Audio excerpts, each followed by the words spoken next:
ക്ഷേത്രത്തിൽ മോഷ്ടിക്കാനെത്തിയ മോഷ്ടാവ് ഉറങ്ങിപ്പോയി. കമ്മിറ്റി ഭാരവാഹികളും നാട്ടുകാരും ചേർന്ന് പിടികൂടിയ മോഷ്ടാവിനെ പോലീസിൽ ഏൽപ്പിച്ചു.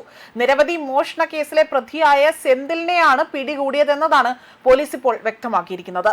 നെയ്യാറ്റിൻകര കോവില്ലൂർ ശ്രീ കുഴുക്കുവാൽവട്ടം ഭഗവതി ക്ഷേത്രത്തിലാണ് സംഭവം നടന്നിരിക്കുന്നത്. വൈകുന്നേരം മാത്രം പൂജയുള്ള ക്ഷേത്രമാണിത്.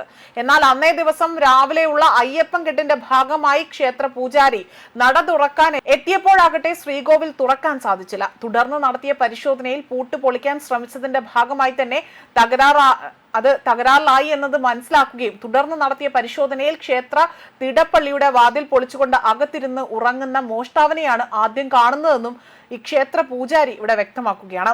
മാത്രമല്ല, ഈ ക്ഷേത്ര പൂജാരി എത്ര വിളിച്ചിട്ടും മയക്കത്തിലായിരുന്ന മോഷ്ടാവിനെ അവിടെ ഉണർത്താൻ കഴിഞ്ഞില്ല എന്നും പിന്നീട് കമ്മിറ്റി ഭാരവാഹികളും നാട്ടുകാരും ചേർന്ന് വെളറട പോലീസിന് കൈമാറുകയാണ് ഉണ്ടായിരിക്കുന്നതെന്നും വ്യക്തമാവുന്നു.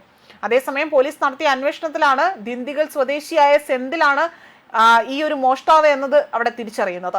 തമിഴ്നാട്ടിലും കേരളത്തിലും അതിർത്തി ക്ഷേത്രങ്ങൾ കേന്ദ്രീകരിച്ച് മോഷണം നടത്തുന്ന സെന്തിലിന് തമിഴ്നാട്ടിലെയും കേരളത്തിലെയും സ്റ്റേഷനുകളിലായി തന്നെ നിരവധി കേസുകൾ ഉണ്ട് എന്നതാണ് പോലീസ് വ്യക്തമാക്കുന്നത്. പ്രധാനമായും അവിടെ കാണിക്ക വഞ്ചി കുത്തി തുറന്നുള്ള മോഷണമാണ് ഇയാളുടെ രീതിയെന്നും അവസാനമായി തന്നെ കേസ് രജിസ്റ്റർ ചെയ്തത് പാലക്കാട്ടാണ് എന്നും പോലീസ് വ്യക്തമാക്കിയിട്ടുണ്ട്. പ്രതിയെ ഇപ്പോൾ നെയ്യാറ്റിൻകര കോടതിയിൽ ഹാജരാക്കുകയും ചെയ്തു.